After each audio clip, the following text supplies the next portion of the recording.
et bienvenue à votre édition hebdomadaire de cette semaine dans Dautré, édition du 1er février 2026, donc déjà le mois de janvier, derrière nous. Février est un mois plus court, donc l'hiver commence à tirer vers sa fin. Des sujets aujourd'hui qu'on vous parle, on vous parle des conseils de Lanoraie et du conseil de Sainte-Geneviève-de-Berthier qui ont déposé cette semaine leur budget pour l'année 2026. On se rappelle que 2025 était une année électorale et que le gouvernement, les règles permettaient juste de déposer un budget jusqu'au 31 janvier 2026. Donc, cette privilège a été utilisé par Sainte-Geneviève-de-Berthier et Lanoraie. Et nous vous présentons les extraits de ces deux budgets. Il y a aussi le ZIP du Lac-Saint-Pierre qui a souligné les 25 ans de fondation qu'on a reçu l'agrément de la part de l'UNESCO concernant le Lac-Saint-Pierre, donc qui est reconnu comme un endroit privilégié de la biosphère. Et ils ont fêté ce 25e anniversaire en présentant une exposition qui sera disponible jusqu'à la fin octobre au Biophare à Sorel. Donc vraiment une exposition très intéressante sur l'histoire de la biosphère, du site de la biosphère du Lac-Saint-Pierre.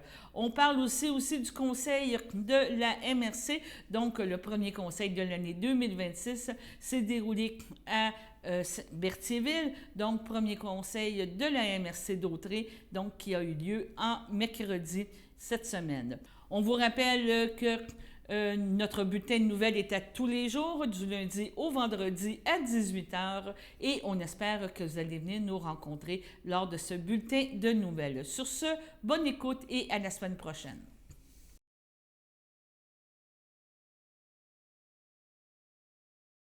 L'an prochain, parce que ce ne sera pas une année de rôle triennal, c'est aux 3 ans. Ça va être possible. On pourrait le faire. On pourrait dire l'année prochaine, si la municipalité gèle le compte de taxes ou l'augmente de 2 ou de 3 %, les gens pourraient eux-mêmes le calculer. Là, si on parle de la taxe générale, on parle évidemment de la taxe générale. Les autres services sous-jacents au budget, c'est autre chose. Là. Mais quand on parle vraiment de la taxe générale, donc la taxe sur les résidences ou commerciales, ça sera possible de le faire. Dans un rôle triennal, comme cette année, on ne peut pas faire ça. Quand même, on voudrait, on ne peut pas. Mais je peux quand même vous donner quelques chiffres. Vous allez voir, vous allez comprendre un peu aussi où ça mène tout ça.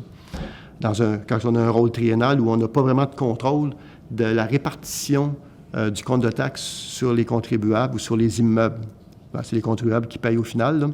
Juste donner une idée, là, selon le budget qu'on a devant nous ici ce soir, là, s'il est adopté tel quel, là, sur 2062 immeubles, et là je parle de résidentiel seulement, là, il y a 1121 immeubles, donc familles ou propriétaires d'immeubles, là, qui vont soit avoir un crédit de taxe ou avoir une hausse maximum de 100 $. Vous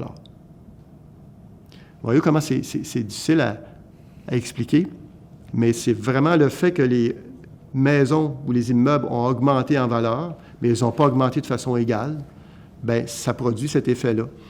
Il y en a, puis je vais continuer dans l'explication, là, mais il y a 459 immeubles qui vont payer, donc 22 % qui vont payer entre 100 et 200 $ de plus sur le compte de taxes. Il y en a 365 qui vont payer entre 200 et 300. Et il y en a 78 qui vont payer entre 300 et 400. Et il y en a 39 qui vont payer 400 et plus. Et ça, c'est... Si on voulait que tout le monde paye zéro, là, ben, ce serait pas une bonne idée parce que là, il faudrait couper tous les services.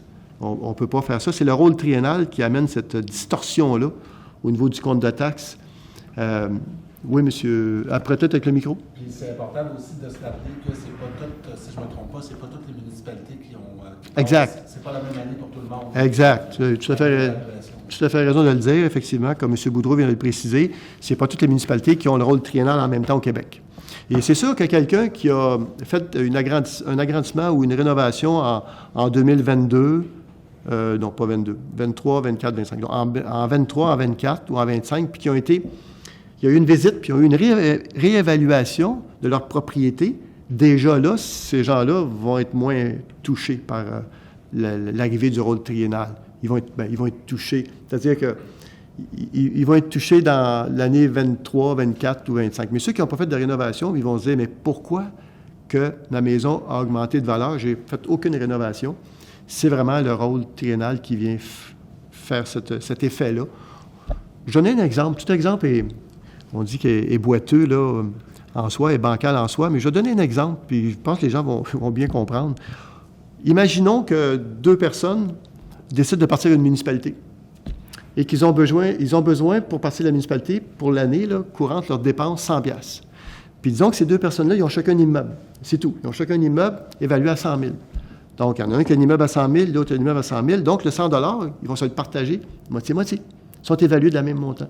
Et pendant 3 ans, ils vont toujours mettre 50 $ parce qu'ils n'ont pas fait de modification, mais c'est l'évaluation qui va venir changer la donne. Et au bout de 3 ans, nouveau rôle triennal qui arrive, il y en a un des deux qui n'est pas chanceux, il se voit attribuer une hausse de 25 %, puis l'autre, bien, il ne bouge pas. Alors, maintenant, cette image-là, mettez-la dans 2062 maisons sur le territoire, là. Imaginez ça dans 2062 immeubles, là. Et imaginez que ça joue entre 3 % puis 128, tantôt je disais, ou je ne me souviens plus du chiffre, là, 128 % de différence. Alors là, c'est comme si on rebrassait les cartes, puis les gens, il y en a qui vont avoir des augmentations, il y en a qui vont avoir, des baisses, il y en a qui vont payer moins. Là. C'est fou, là. Si on regarde ça, il y en a 1121 qui vont payer, soit qu'ils vont avoir une baisse ou ils vont payer maximum 100 $. Alors, lorsque c'est un rôle triennal, on ne peut pas faire. C'est impossible d'arriver à dire, cette année, l'ANORAE a augmenté le budget de 2 % ou de 3 % Ça peut pas. On ne peut pas le faire. L'année prochaine, on pourra le faire. Donc, en 2026, amélioration des réseaux de transport. Je n'ai parlé tantôt. La rue Guignard, donc, est piste multifonctionnelle avec trottoir côté ouest, éclairage, puis possiblement un îlot central près de la caserne de pompiers ou dans ces eaux-là. Le jeu d'eau, 810 000. Réfection du réseau pluvial, Louis-Joseph Doucet, 72 500. Réseau d'éclairage, de 17 000 $. On parle surtout des nouveaux développements. Aménagement urbain, donc clôture au quai, dalle de béton pour le mobilier urbain. Panneau numérique, 94 000 $. Juste préciser un truc, je pense important. Le panneau numérique, ça fait plus longtemps que le jeu d'eau qu'on en parle. Et le panneau numérique, à l'époque, le montant a été mis de côté. Et ce montant-là que vous voyez ici, il n'a pas été taxé 2 fois. Il fait partie du surplus accumulé au fil des ans. Et donc, c'est là qu'on le prend dans le surplus pour pouvoir faire sa réalisation, on l'espère, en 2026. Et pourquoi lui plutôt qu'un autre projet? C'est qu'on voit dans le panneau numérique un outil fort important en cas en cas d'urgence, comme on a vécu là, en 23 et en 24, là, où les communications sont très difficiles avec la population. Donc, avec un panneau numérique, on va essayer d'en trouver un qui est autonome, donc qui peut fonctionner soit au solaire ou soit par une génératrice. Alors, c'est un panneau numérique qui va pouvoir servir à communiquer aux gens.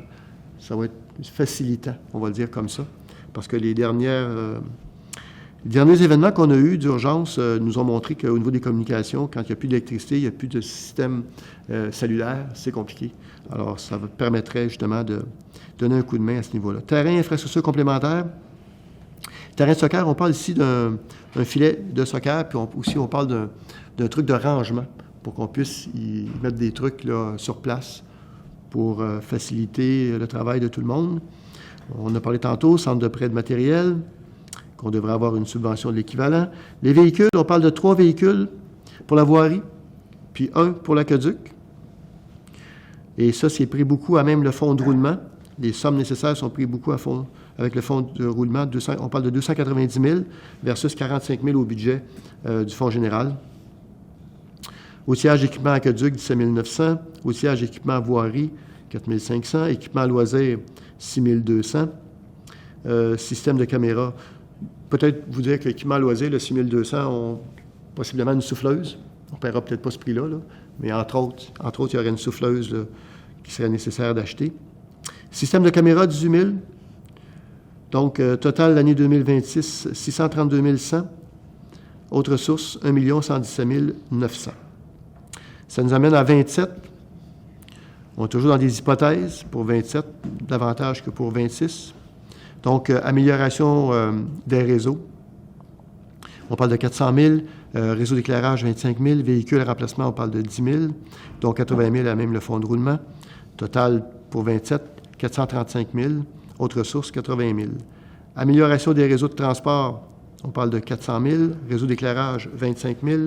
Véhicules, remplacement, 10 000 plus 80 000 fonds de roulement.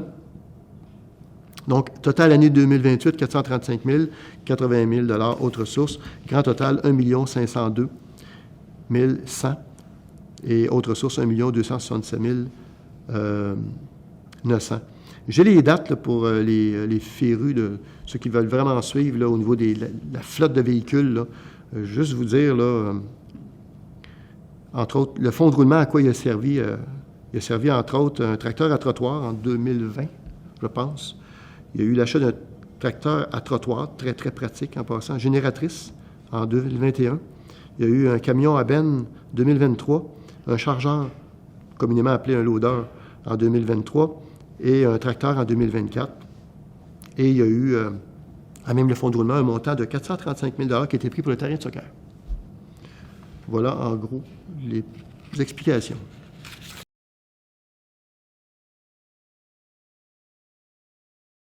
Pour les revenus, les recettes de taxes sur la valeur foncière est de 3 354 000. Je vais vous faire grâce des petits dollars, des sous. Le paiement tenant lieu de taxe, 81 600. Autres revenus de source locale, 134 000. Et des transferts à 271 000 pour un total de revenus à 3 841 271,47. Dans les dépenses, l'administration générale, 353 000. 900. 953 198. La sécurité publique à 762 689. Au transport, 1 104 000. En hygiène du milieu, 1 032 000. Santé et bien-être, 10 000. Aménagement, urbanisme et développement, 122 000. Loisirs et culture, 276 000. Et dans autres frais, 97 000. Pour un total de dépenses de 4 361 auquel on doit soustraire en conciliation des fins fiscales l'amortissement qui est à 663 139. On ajoute à ça le remboursement de la dette à 125 000, la réserve d'élection à 1250 $, puis la réserve d'eau potable à 16 500. Donc, si on soustrait l'amortissement, on arrive avec un budget équilibré à 3 841 271,47 sans aucune appropriation du surplus.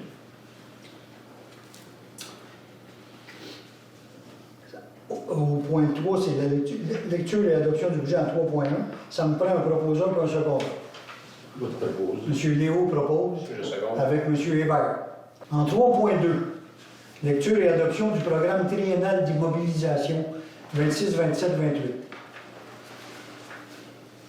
Dans notre réunion pour le budget, c'est ce qui a été décidé pour 2026, l'achat d'un camion queue. On peut dire un camion-outil que la voirie a besoin. Il est d'ailleurs déjà dans le garage. Là, on a payé 57, je pense. 57 000, on avait mis 50 000 au budget. On va s'équiper cette année d'une génératrice pour le bureau et le garage municipal. Avec les changements climatiques et tout, là, on se méfie et on n'est pas prêt à être autonome. Donc, il faut se doter d'une génératrice qui va faire le job de tenir ça ici, tout le bureau et le garage. Il faut être prêt à toute éventualité. On a mis 90 000 au budget. Je sais que M. Sarrazin est déjà en recherche, là, il est déjà en demande de soumission. Une génératrice, ça tourne autour de 65-70 000, puis ça va coûter à peu près 20-25 000 d'électricité. Donc on a mis 90 000 au budget, ça devrait être autour de ça. Ensuite, on a mis 50 000 $ pour le bassin, l'aqueduc. Tout le monde sait qu'on prend de l'eau de Bettyville. pour desservir la portion sud de la municipalité. Puis on reçoit de l'eau de Sainte-Élisabeth pour la section nord. Puis Sainte-Élisabeth sont en manque d'eau souvent. Ils ont de la misère, là, les sources, ça ne fonctionne pas. Donc on prévoit, il faut essayer de devenir autonome, il faut s'affranchir de Sainte-Élisabeth. Puis en 2026, on a un projet d'essayer d'installer une pompe qui va contrôler la pression pour essayer de monter l'eau juste à notre limite de municipalité aux abords de Sainte-Élisabeth. On a mis 50 000 $ au budget.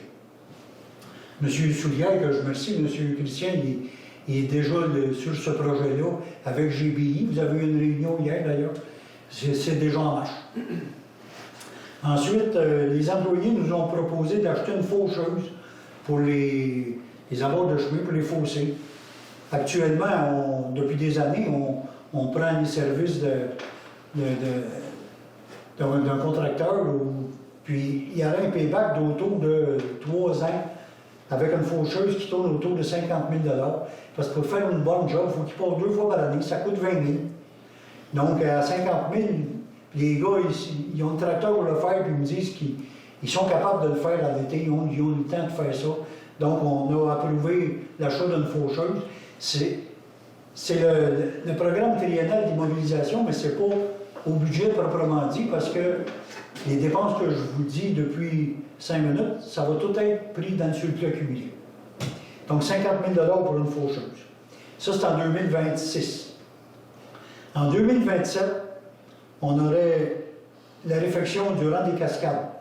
Je sais que ça fait 2 ans qu'on en parle, mais je passe là souvent, c'est encore assez potable. Puis on atteint.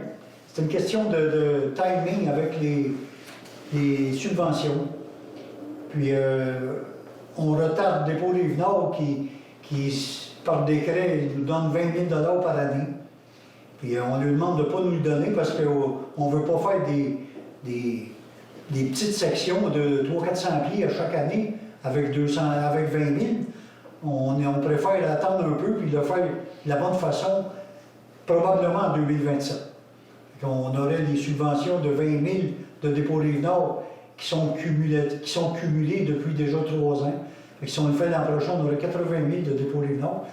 C'est une subvention qu'ils nous sont obligés de nous donner à cause du décret qu'il y a eu en 2007, je pense. Puis on a mis au budget la dernière évaluation avec l'ingénieur de la MRC à 666 500. Ensuite, dans l'avenir, 2027-2028, le petit bois d'Autré. Une fois que le rang des cascades va être fait, la prochaine étape dans l'asphalte, ça va être le petit bois d'Autré. Mais on a fait le tour comme il faut, puis on évalue les travaux pas loin d'1 million. Ça va aller en 27 ou 28. On a aussi les goûts sanitaires au Lambayonne Nord, selon le projet de Domaine Coulombe, là, ça pourrait s'en aller là. Mais encore là, on attend de s'enligner avec la subvention de la taxe sur l'essence Contribution Québec, communément appelée la subvention de la TEC. Ça pourrait être 27-28. Puis on avait mis depuis 2-3 ans, on pense à un toit sur la patinoire en face, mais c'est une dépense qui tourne autour d'1 million. Donc, ça me prend un proposeur et un appuyeur pour adopter le programme triennal d'immobilisation 26 à 28. M. Hébert propose avec M. Landlois. D'accord. C'est bon? Tout le monde est d'accord. Les 4 paiements pour le paiement des taxes, c'est les 30 jours qui suivent l'envoi pour le premier paiement. Ensuite, c'est le 29 mai, le 7 août et le 9 octobre. La bonne nouvelle, c'est que au budget, on a tout regardé, les dépenses et les revenus, puis on arrive sans s'approprier de surplus. Donc, la taxe foncière, qui est à 33 cents, je pense, depuis 2 ans, l'an passé, on ne l'avait pas augmenté. Cette année, elle reste encore à 33 cents. Le taux particulier de la catégorie immeuble non résidentiel, donc commercial, il était à 69 cents depuis 2 ans, ça reste à 69 cents. Ensuite, le taux de taxe pour la Sûreté du Québec. Je vous dirais, la Sûreté du Québec, c'est une augmentation pour nous de 11 576. La sécurité incendie, la quote-part de la MRC, la sécurité incendie monte de 57 689. La quote-part de la MRC monte pour la municipalité de Sainte-Geneviève de 118 320.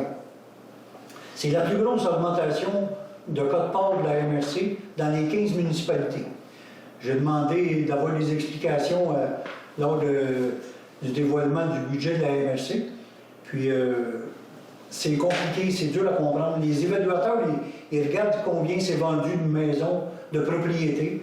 C'est pas juste des maisons, dans notre localité. Puis, ils disent que les maisons se vendent plus cher que les évaluations qu'on a dans le moment. Puis, nous autres, on a subi une augmentation du rôle de 118 000. Puis, ce qui est difficile à comprendre, je vous dis, mettons, Saint-Gabriel, il y a eu une petite baisse. C'est dur à comprendre. Mais des fois, c'est ça. Je me souviens, il y a 2 ans, on avait eu une petite baisse, nous autres, au Côte-Port. Puis il y en a qui ne comprenaient pas non plus qu'il y avait un nombre de 80 000. Mais je tiens à vous dire aussi, 2026, ne soyez pas surpris, ça se peut qu'il y ait des évaluateurs qui passent chez vous. On est en année d'évaluation municipale. Les évaluateurs vont faire le tour de la municipalité parce que le dépôt au rôle va se faire pour 2027. En 2027, on va tout avoir des nouvelles évaluations. L'an prochain, je ne sais pas, il y a 3 ans, je me souviens très bien, le résidentiel avait monté, je pense, de 40 et les terres agricoles avaient subi 8 d'augmentation, quelque chose de même. Mais ça peut être le contraire cette année. Si les terres agricoles montent, nous autres, on peut passer, même si ça monte un peu, si les terres agricoles montent plus, le taux résidentiel pourrait peut-être même baisser. On verra en 2027. Mais la bonne nouvelle, c'est que la foncière, autant résidentielle que commerciale, elle laisse comme la pose. Ensuite, les usagers du réseau d'aqueduc, c'est 150 $. Je ne me souviens pas qu'on ait monté ça depuis 15 ans. C'est encore 150 $. Mais on va changer, on a parlé au conseil, puis tout le monde est d'accord qu'on va changer le débit permis par année. Parce que on utilise l'eau de Berthierville, évidemment, tout le monde le sait, mais Saint-Ignace prend l'eau de Berthierville aussi, et l'île du Pas prend l'eau de Berthierville. Puis en jasant les 4 maires ensemble, je me suis aperçu que l'île du Pas et l'île Saint-Ignace, le débit permis pour l'année, c'est 34 000 gallons. Ou 150 mètres cubes, si votre compteur est en mètres cubes, c'est l'équivalent. C'est 34 000 gallons ou 155 mètres cubes. Nous autres, on était à 44 000 gallons ou 200 mètres cubes. Donc, le conseil a décidé de rejoindre les autres municipalités. C'est un effort qui est demandé à tout le monde. Soyez plus vigilants De toute façon, nous autres, on n'a pas le droit d'arroser à Sainte-Geneviève. On n'a aucun droit d'arroser. Tout l'été, on n'arrose jamais les gazons. L'arrosage seulement manuel est permis pour les plates-bandes du jardin. Vous pouvez même arroser votre gazon si vous voulez, mais juste à la main. Puis, ils ont un peu les mêmes règlements à l'île du Pas, à l'île Saint-Ignace, donc on s'ajuste avec eux autres. Puis, soyez plus vigilants parce que j'ai entendu le maire de Lanoret, je pense, dans sa réunion, il disait que une goutte qui déborde d'un évier, d'un robinet, ça emplit 2 bains dans l'année, ça. Puis un petit filet, c'est l'équivalent d'une piscine olympique, c'est fou. Là. Soyez très vigilants dans vos pets.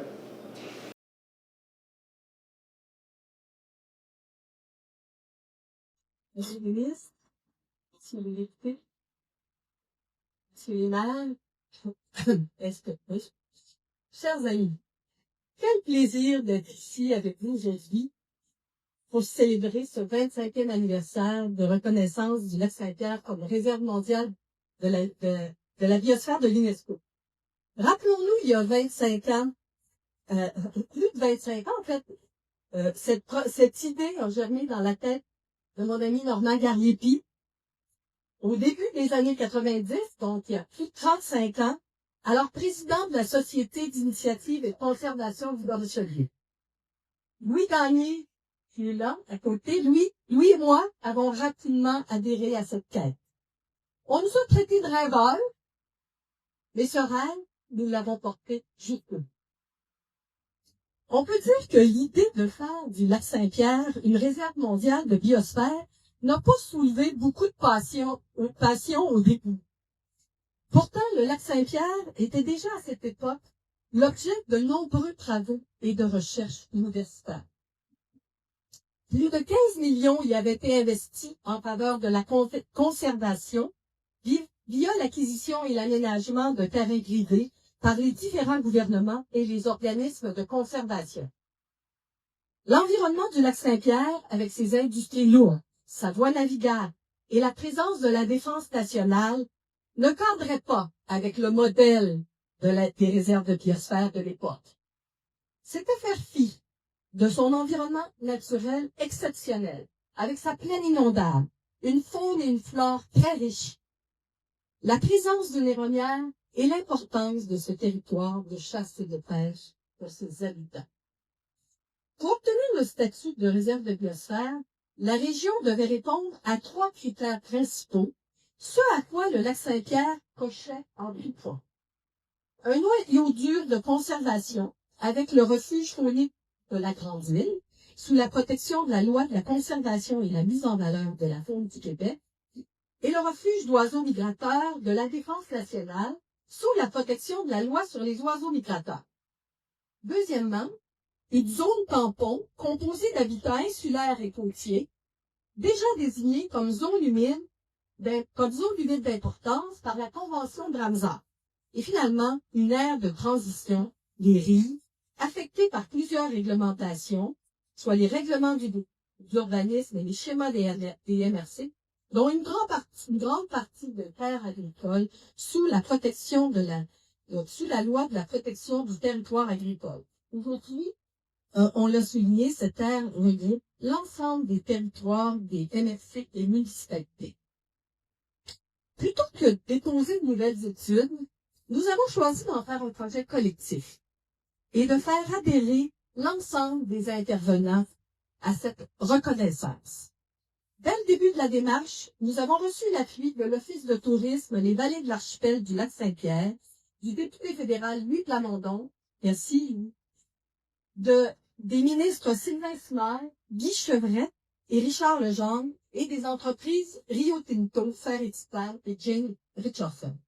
Ce fut une quête d'une dizaine d'années qui nous a permis d'associer au fil des ans, tant les municipalités, les MRC, les gouvernements, que les organismes de conservation et de développement, les CLD, les SADC et le Conseil de banque, à un vaste plan de conservation du milieu naturel. En attribuant le titre de lac Saint-Pierre en 2000, l'UNESCO reconnaissait également un nouveau modèle de réserve de biosphère. Un modèle où la cohabitation des usages se vit au quotidien. Car les réserves de biosphère sont désormais des lieux d'apprentissage et de développement durable. De véritables laboratoires où l'on apprend chaque jour à vivre ensemble en harmonie avec notre environnement.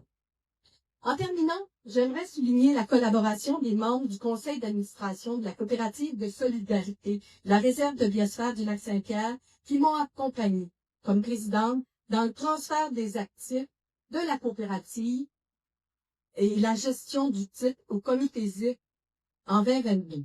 Permettez-moi de les nommer. Roxane Dugas, Suzy Aubon-Sawin, Michel Péloquin, Paul Messier, André Baradé et Christian Bouchard. Et un merci tout particulier à la ZIC du lac Saint-Pierre d'avoir pris le relais et de poursuivre cette quête. Alors, dans un premier temps, merci, Monsieur le ministre. Merci pour votre présence, votre participation ici aujourd'hui. Et aussi, justement, pour les annonces que vous avez faites récemment, eu égard à des pratiques agricoles en milieu humide. Je pense que c'est le genre d'initiative très, très concrète qui va avoir un impact significatif sur la santé, la santé du lac Saint-Pierre. Merci à tout le monde d'être ici aujourd'hui en si grand nombre pour souligner le 25e anniversaire de la région de biosphère. Monsieur le ministre y a fait allusion, vous savez, au début, c'est un groupe de pionniers, de pionnières qui a eu cette idée de mieux protéger, de mieux mettre en valeur le lac Saint-Pierre. Et puis, ils et elles ont eu une ambition, quand même, d'aller chercher une reconnaissance internationale pour notre région, ce qui est quand même pas rien. Et cette reconnaissance-là, au niveau international, on l'a eu en l'an 2000. On a été reconnu par l'UNESCO comme une région mondiale de biosphère. Et alors, salutations à tous les pionniers, pionnières. Et d'ailleurs, en quelques instants, on va entendre l'une d'entre elles, qui est à l'autre début, Mme Hélène Gignac. Du côté du comité ZIP du Lac-Saint-Pierre, on a repris le dossier en l'an 2020.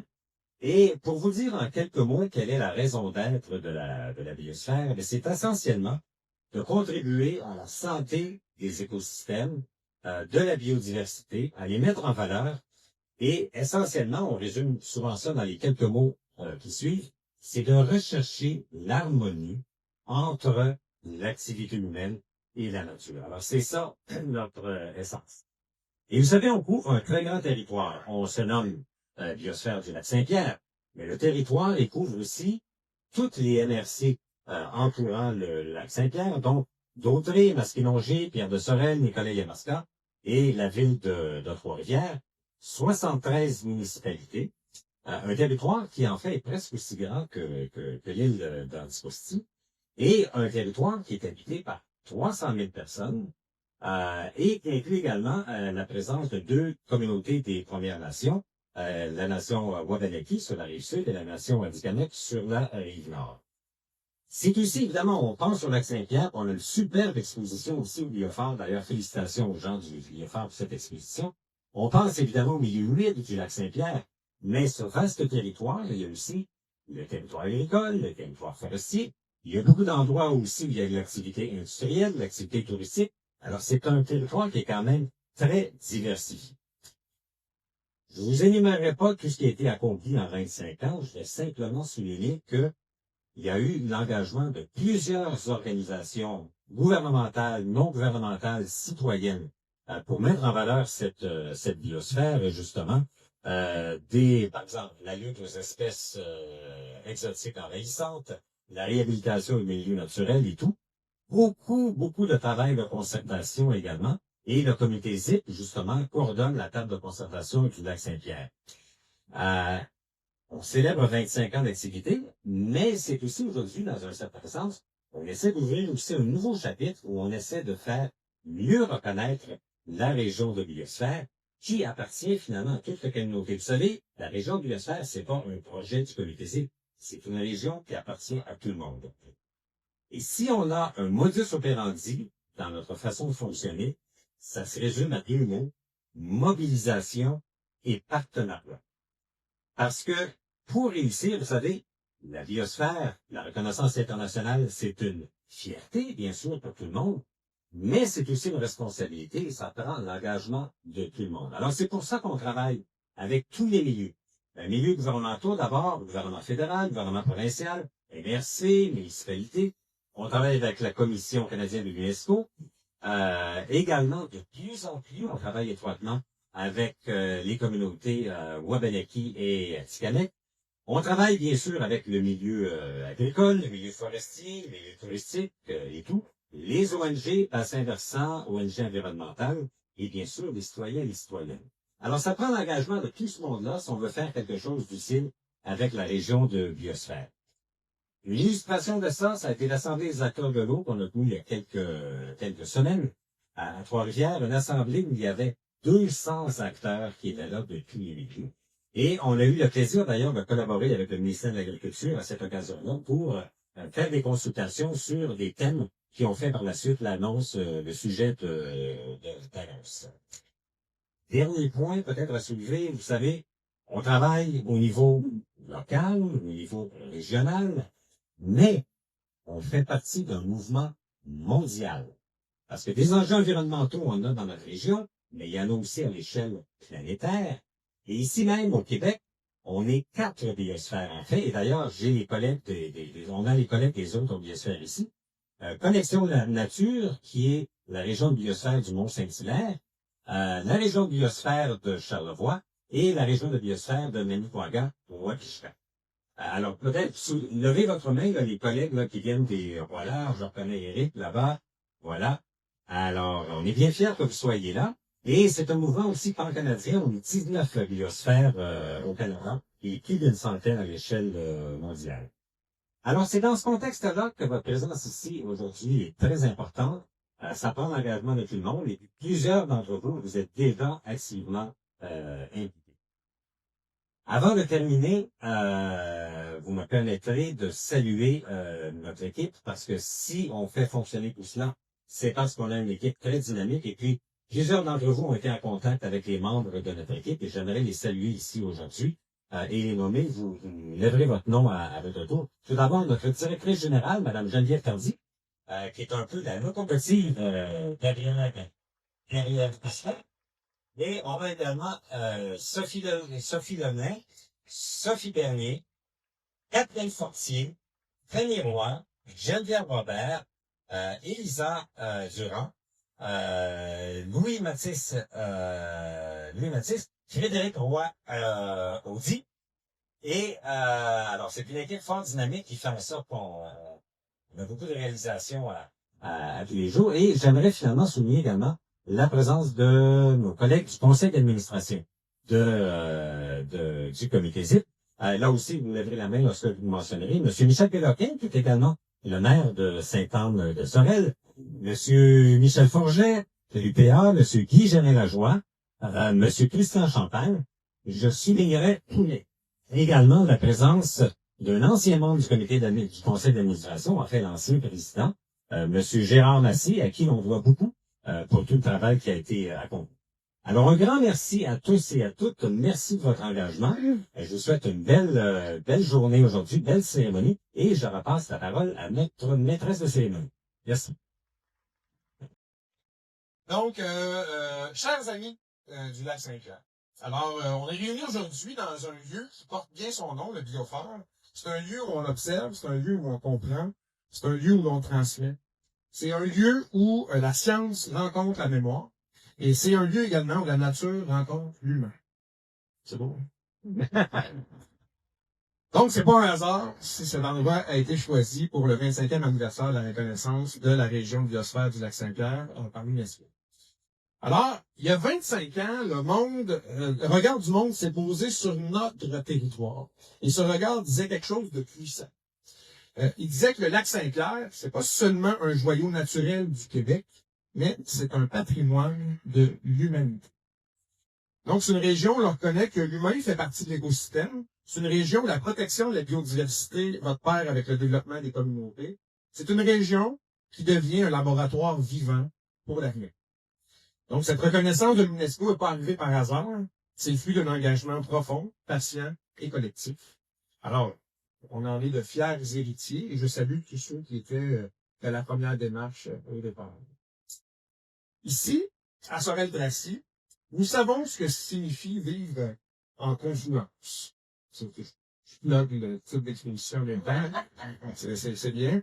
On est aux confluences de deux rivières, aux confluences de l'histoire industrielle, mais également de la transition écologique. On est à la confluence des défis et des possibilités. Le lac Saint-Pierre, il n'est pas en marge de notre identité, il en est le cœur vivant. Il façonne notre paysage, il façonne notre économie, il façonne notre façon d'habiter le monde. Donc, la reconnaissance de l'UNESCO nous rappelle une vérité fondamentale, c'est que protéger la nature, ce n'est pas un frein au progrès. C'est une condition de progrès durable. Une région de biosphère, c'est pas un territoire qui est figé. C'est un territoire qui est en mouvement. C'est un territoire qui apprend. C'est un territoire qui innove. C'est un territoire qui ose faire autrement. Grâce au travail du comité ZIP, du lac Saint-Pierre et de l'ensemble des partenaires, le lac est devenu un espace de solution. C'est un espace d'expérimentation, mais c'est surtout un espace d'espoir. Aujourd'hui, on n'est pas seulement dans la reconnaissance du passé, il faut aussi être dans l'élan vers l'avenir. Car les 25 prochaines années nous interpellent déjà. Les changements climatiques s'intensifient. Je suis convaincu là, que mes collègues maires, maires, là, on sait c'est quoi les impacts des changements climatiques. On est aux premières loges de ça. La pression sur les écosystèmes augmente. Et nos citoyennes et citoyens le disent clairement, ce qu'ils veulent, c'est des actions cohérentes, courageuses et durables. La bonne nouvelle, c'est que nous avons ici les bases solides pour y répondre. Nous avons une reconnaissance internationale, nous avons une expertise locale et nous avons des organisations, comme le Comité ZIP du Lac-Saint-Pierre, capables de rassembler, de mobiliser, de transformer les intentions en actions concrètes. À ceux et celles qui se demandent si nos efforts comptent vraiment, je veux dire ceci. Oui. Ils comptent. Ils comptent ici, ils comptent au Québec et ils comptent à l'échelle du monde. Car chaque geste posé pour le Lac-Saint-Pierre est un geste posé pour l'avenir. Et chaque partenariat construit ici, j'entends bien votre appel, chaque partenariat construit ici devient une source d'inspiration ailleurs. Alors, au nom de la ville de Sorel-Tracy, je tiens à dire merci. Merci à ceux et celles qui ont porté la vision de la région de biosphère. Merci au comité ZIP du Lac-Saint-Pierre pour son leadership, sa persévérance et sa capacité à rassembler dans la durée. Merci à tous les partenaires qui, jour après jour, prennent soin de ce territoire exceptionnel. Votre travail protège bien plus qu'un écosystème, il protège une promesse. Continuons avec humilité, avec ambition et avec confiance, car lorsque nous prenons soin du Lac-Saint-Pierre, c'est de l'humanité dont nous prenons soin, et c'est ensemble que nous écrivons les 25 prochaines années de notre histoire. Merci beaucoup. En 1994, j'ai été nommé directeur général de l'université d'un ancien collègue de Berthier, que je me salue. J'ai vu M. Rochon tantôt. 1994, j'ai été engagé comme directeur général de l'université Victorien-Masca.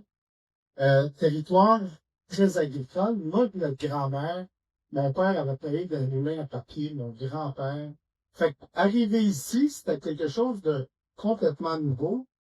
Et il y avait 26 municipalités à l'époque. Et la moitié du conseil des maires, c'était des agriculteurs. Mon préfet, c'était un agriculteur, Pierre Lanfron. Pierre Godette, qui avait été président de l'UPA, avait insisté beaucoup pour comprendre parce que j'étais jeune. Puis il a dit, le genre, on va le bouler à notre façon. Fait que j'ai découvert tout le milieu agricole. J'ai découvert les agriculteurs, les talents. C'est des gens travaillants. C'est des gens aux multiples métiers. C'est des agronomes, c'est des vétérinaires, c'est des mécaniciens, c'est des contracteurs. Bref, c'est des gens qui travaillent beaucoup. C'est des gens qui sont solidaires les uns avec les autres. Fait que quand on m'a demandé d'être ministre de l'Agriculture, pour moi, c'était par ta grand-mère qui avait côtoyé. Fait que j'ai pas la prétention d'arriver comme un expert de l'agriculture. Évidemment, au niveau de l'aménagement du territoire, je connais plus ça. Et c'est des secteurs qui touchent les agriculteurs, mais d'arriver à cette nomination-là, pour moi, c'était vraiment un honneur parce que c'est des gens que j'apprécie, c'est des gens que j'aime beaucoup.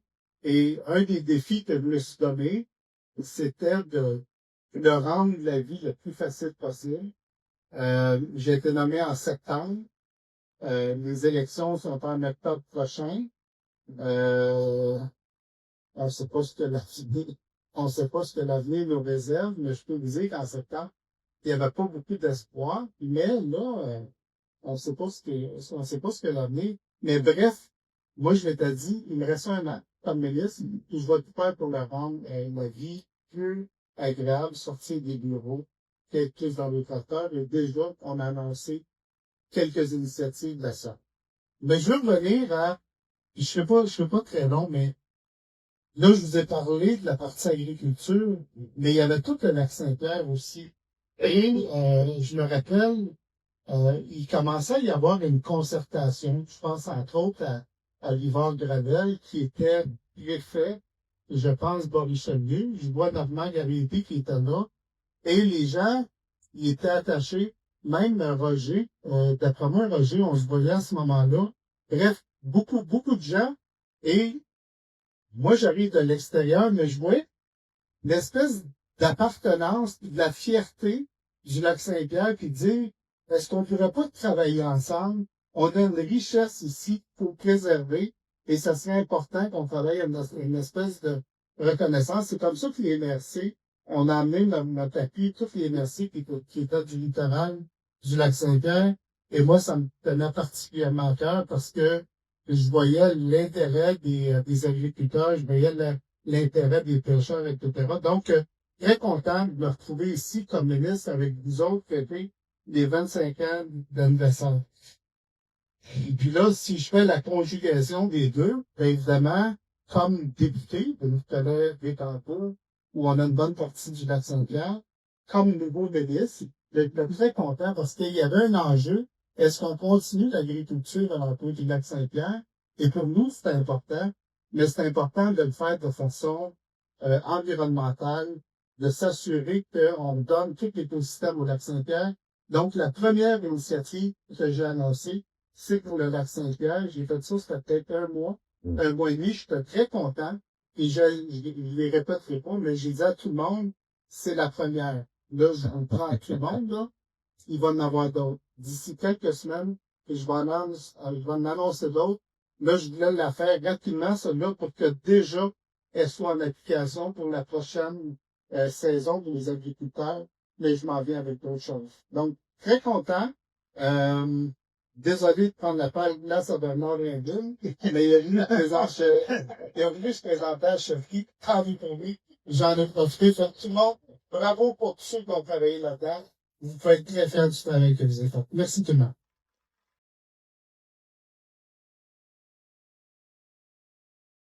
14, demande d'ajustissement de la municipalité de d'assujettissement de la municipalité de Sainte-Élisabeth pour les compétences en matière de téléphonie IP, communication d'urgence et compétences informatiques.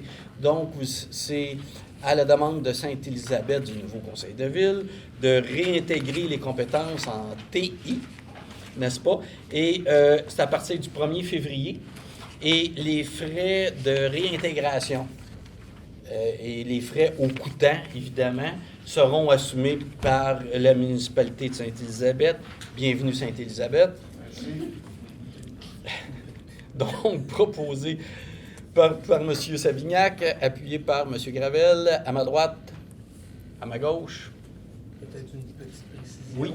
Évidemment, on va modifier le règlement sur les codes-parts en conséquence. Donc, vous allez avoir un projet de règlement et un règlement de modification du règlement des codes-parts, parce qu'évidemment, à partir du 1er février, Sainte-Élisabeth réintègre, mais en ayant les mêmes modalités de répartition que celles que vous avez. Donc, il va y avoir une légère diminution là, des codes-parts pour certains systèmes. On a tellement plus un bon service des TI. Vous avez eu une rencontre, ça a bien été. On n'est pas inquiet. Fantastique. Donc, 415, règlement 315, c'est le règlement constituant le parc régional de l'île du Mitan. C'est pour donner l'avis de motion. Je vais le faire. Je vous propose de donner l'avis de motion. Je vais donner l'avis de motion. Peut-être expliquer, puis après ça, de toute façon, il y a l'adoption du règlement constituant. Je vais quand même vous laisser l'expliquer. Parce qu'un avis de motion, techniquement parlant, on est supposé d'expliquer le... OK. C'est que la MRC de pour aider la Serbie dans l'accomplissement de ses mandats, la MRC de Dautrey va créer un parc régional pour le terrain qui appartient à la Serbie. C'est ça, on vise juste le terrain qui appartient à la Serbie, mais c'est quand même la Serbie qui va continuer de l'administrer. Et ils vont conserver les mêmes mandats qu'ils ont actuellement. Le but, c'est d'être capable de lui fournir l'aide qu'il y a à l'interne ici à MRC. On pense à développement économique, on pense à toutes les ressources qu'on a à l'interne, qu'on va pouvoir les aider. En environnement, effectivement, en urbanisme aussi, en patrimoine. Peut-être moins en patrimoine, là, il n'y a pas de patrimoine comme tel, mais il y a plus le paysage humanisé, en ingénierie. Fait que c'est tous des services qu'on peut les aider à aller chercher des subventions pour continuer à faire... à porter leur mission, parce qu'il y avait de plus en plus de de contraintes à la portée. Fait que maintenant, avec ça, ça va les aider. Et la MRC de Dautrey va lui donner un montant, se propose de lui donner une contribution financière de cette année qui serait de 30 000. Ça sera à reviser les autres années, mais pour aider le dossier. Parfait. Donc, avis de motion donné par M. Goyette. 4.16, c'est le règlement constituant le parc régional de l'île du Mitan. Donc, c'est pour l'adoption. Donc, Juste spécifier du projet. Exact. Projet de règlement. Projet de règlement, oui, c'est vrai, projet de règlement. Donc, proposé par M. Goyette, appuyé par Mme Latour, à ma droite, à ma gauche. C'est... Oui, bien sûr. Le règlement, normalement, devrait être adopté la séance prochaine, en février. Le 11 février. Ça n'a pas de prise d'effet à ce moment-là. La prise d'effet, c'est-à-dire la désignation officielle du parc, va intervenir au moment où il y aura signature puis adoption de l'entente de gestion avec la Serbie. On s'est déjà entendu sur l'ensemble des paramètres, mais maintenant, il va falloir l'officialiser. Donc, ça interviendra en mars ou avril, puis là, à ce moment-là, le parc sera officiellement un parc régional. Merci. 4.2.2, Programme d'aide au développement du transport collectif, modification des enveloppes budgétaires des subventions relatives au transport collectif. Oui, c'est une dénonciation, en fait.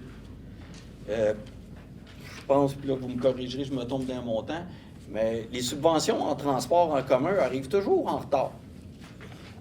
Donc, tout le transport en commun qui a été mis dans nos budgets, le gouvernement nous envoie l'argent un an plus tard.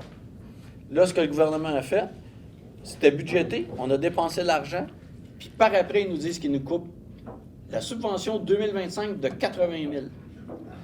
Les budgets 2026 qu'on a adoptés, avec ce qu'on reçoit d'habitude en subvention, bien, le gouvernement a coupé aussi pour le transport en commun en 2026. Donc, c'est 160 000 qui va être dépensé, mais il nous le coupe. Une fois que l'argent est engagé et dépensé, on nous annonce qu'on nous le coupe. Ça va très bien. J'avoue que je retiens mes mots. Après ça, on nous parle de transport en commun, de mobilité durable, de gaz à effet de serre, puis on se retrouve à se faire couper le transport en commun. Puis après ça, à qui revient l'odieux de gérer le transport en commun, puis de s'apercevoir dans nos municipalités qu'on a de la difficulté, puis qu'on restreint le service parce qu'à un moment donné, on n'est plus capable d'assumer ces coûts-là importants. Une coupe.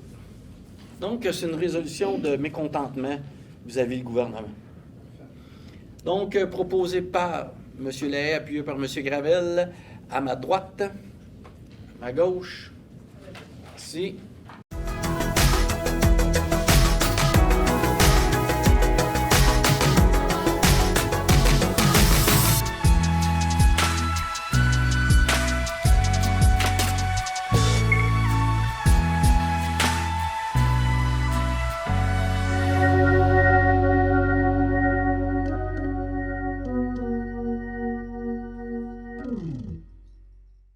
Votre station de télévision de Berthierville vous invite cordialement à son bingo hebdomadaire télédiffusé tous les samedis matins dès 9h30. Depuis longtemps, les fans de CTRB se divisent le joyeux montant de 600 $ chaque semaine à cette joute de bingo. N'oublions pas non plus le super bingo mensuel d'une cagnotte de 2000 $ que vous pourriez vous partager chaque premier samedi du mois. Un moment de fébrilité qui pourrait devenir payant pour plusieurs d'entre vous. Pour vous procurer ces fameuses cartes de jeu, les dépositaires participants sont à Berthierville, le dépanneur Formule 1, la station-service Arnois sur le boulevard Gilles Villeneuve, le marché IGA Extra Famille Mont-d'Or sur la rue Gabriel Brissette, le marché Métro Boucher sur la rue Notre-Dame et la pharmacie Proxime sur la rue Frontenac. À Saint-Ignace-de-Loyola, le dépanneur Proxy sur la rue de la Traverse, la boucherie Aldo sur le rang Saint-Michel. C'est donc un rendez-vous hebdomadaire chaque samedi matin à 9h30 sur les ondes de CTRV, votre télévision locale et régionale, celle-ci toujours en haute définition. Toute l'équipe de CTRV vous remercie de votre fidélité et vous souhaite bonne chance.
Valérie, c'est une petite fille enjouée, qui aime être avec les autres, elle est chaleureuse, elle aime beaucoup apprendre.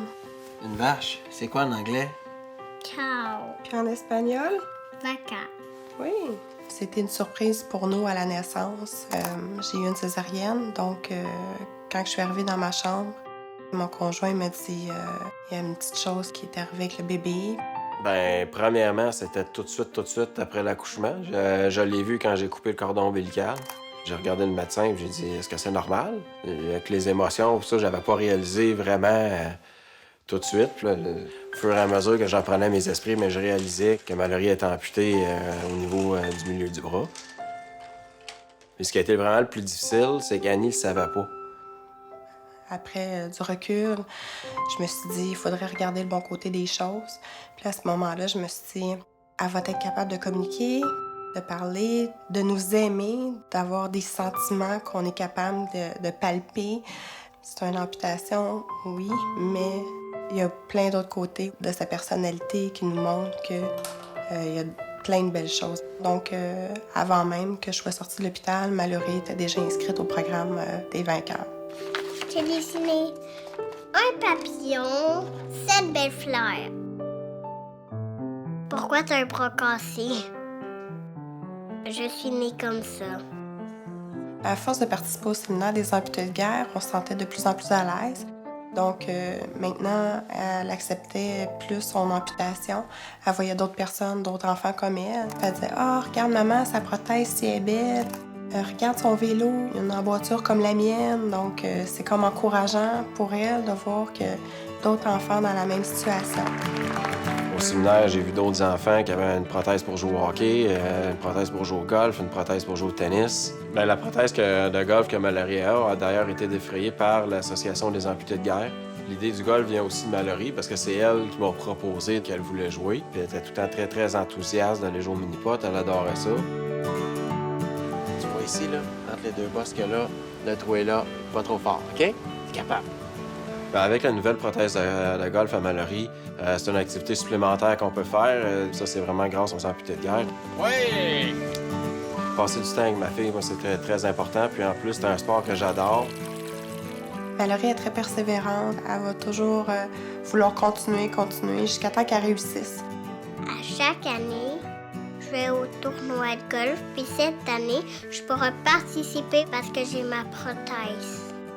Grâce à ma nouvelle prothèse, maintenant, je peux jouer au golf.